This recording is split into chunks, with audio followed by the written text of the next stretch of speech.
എന്തൊക്കെ തന്റെ ഡിമാൻഡ്സ് കേക്കട്ടെ? 1, പട്ടിക്ക് താമസിക്കാൻ ഫ്ലാറ്റ് വേണം. ഫ്ലാറ്റോ? പട്ടി ഫ്ലാറ്റിലാണോ സാർ താമസിപ്പിക്കുന്നത്? കൂട്ടിലല്ലേ? ഇത് അവന് താമസിക്കാനാണ്. വെറുതെ സർക്കാരിന് അയാൾ പറയട്ടെ. പറഞ്ഞോട്ടെ. 2, പട്ടിക്ക് സഞ്ചരിക്കാൻ AC കാർ വേണം. ഇവിടെ SIക്ക് സഞ്ചരിക്കാൻ കാറില്ല, പിന്നെ ആ പട്ടിക്ക് AC കാർ. നിനക്ക് കാറില്ല? അയ്യോ, അത് ഞാൻ പറയത്തില്ല. കഴിഞ്ഞോ തന്റെ ഡിമാൻഡ്സ്? ഇല്ല സാർ. ഇനിയും ഉണ്ടോ? ഈ പട്ടിക്ക് മെനു ഉണ്ട് സാർ. അതെല്ലാവർക്കും ഉള്ളതല്ലേ സാർ? എന്റെ പട്ടിയുടെ മെനു ഈ സാർ നോക്കണം. നിന്റെ പട്ടിയുടെ മെനു ഞാൻ നോക്കണമെന്നോ? നിന്റെ തന്റെ വിളിച്ചോണ്ട് കാണിക്കണം. പറഞ്ഞു കേട്ടോ, ഇവന്റെ പട്ടിയുടെ മെനു ഞാൻ നോക്കണമെന്ന്. ഞാൻ ഇതുവരെ എന്റെ മെനു പോലും. തന്റെ മെനു കാണട്ടെ. അയ്യേ, സാറത്രക്ക് ചീപ്പാണോ?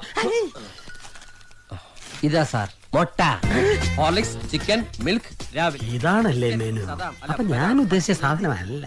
ബട്ടർ, ബീഫ് ഒലത്തിയത്, ഒലത്താത്ത 2 times with bread and omelette, chicken